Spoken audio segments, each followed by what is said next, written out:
జై తెలంగాణ. సింగరేణిలో డిపెండెంట్ ఉద్యోగాలు పోగొట్టకుండా ఉండాలని తెలంగాణ జాగృతి మరియు హెచ్ఎంఎస్ చేసినటువంటి పోరాటాలకు ఫలితంగా తక్షణమే ప్రభుత్వం మెడికల్ బోర్డు పెట్టడం జరిగింది. మెడికల్ బోర్డు పెట్టిరు మంచిగానే ఉంది వీళ్ళు అని అనుకుంటే మళ్ళీ ఒకసారి కాంగ్రెస్ పార్టీ తన యొక్క నిజమైనటువంటి నైజాన్ని బయటపెట్టుకొని కార్మికులకు ద్రోహం చేసింది. మెడికల్ బోర్డు పెట్టింది 129 మందికి.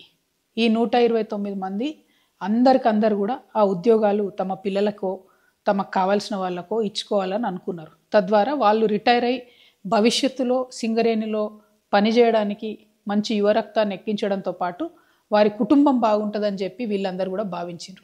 కానీ 129 మందిలో కేవలం 23 మందిని మాత్రమే అన్ఫిట్ చేయడం జరిగింది. అంటే ఇది కేవలం 17.8% మందికి మాత్రమే అన్ఫిట్ చేయడం జరిగింది.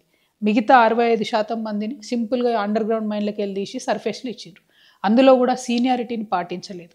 అందరికీ మళ్ళీ జనరల్ అసిస్టెంట్ అంటే ఇదివరకు మనం జనరల్ మజ్దూర్ అనేది ఆ పొజిషన్లో ఇవ్వడం జరిగింది.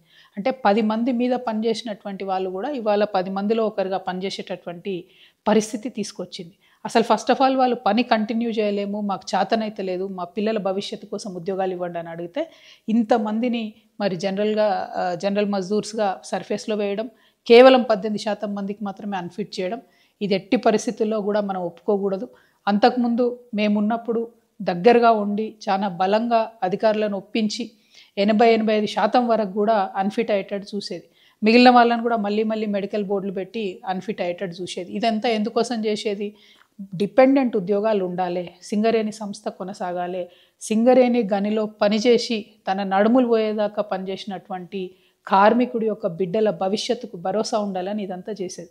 కానీ ఆ స్పిరిట్ మొత్తం తుంగలో దొక్కేసింది కాంగ్రెస్ పార్టీ. ఇవాళ ఆ అంశాలే లేకుండా, ఆలోచనే లేకుండా, సింగరేణి మీద కనీసం ప్రేమ లేకుండా ఓన్లీ 18% మందికి అన్ఫిట్ చేయడం అంటే ఇది చాలా అన్యాయం. అంటే పోరాటాలు చేసి రోడ్ల మీద పడేదాకానేమో మెడికల్ బోర్డు పెట్టిన తర్వాతనేమో మళ్ళీ ఇదొకటి దొడ్డిదారిని అన్యాయం చేయడం ఇది కరెక్ట్ కాదు. ఎవరినైతే మీరు ఆ 84 మందిని మీరు మళ్ళీ తీసి సర్ఫేస్లో వేసిండ్రో వాళ్ళందరూ కూడా అన్ఫిట్ కావాలనే కోరుకున్నారు. వాళ్ళందరినీ కూడా అన్ఫిట్ చేయండి. అదేవిధంగా అంతకుముందు ఒక 54 మందితో మీరు మెడికల్ బోర్డు పెట్టిండ్రు. దానిలో తీవ్రమైన అన్యాయం చేస్తూ కేవలం 4 మాత్రమే అప్పుడు అన్ఫిట్ చేసిండ్రు. మరి ఆ 50 మందిని మీరు గంగకు వదిలేసినట్టేనా? ఆ 50 మందిని ఎందుకు మీరు మెడికల్ బోర్డుకి పిలవలేదు? తక్షణమే వాళ్ళని కూడా పిలవండి.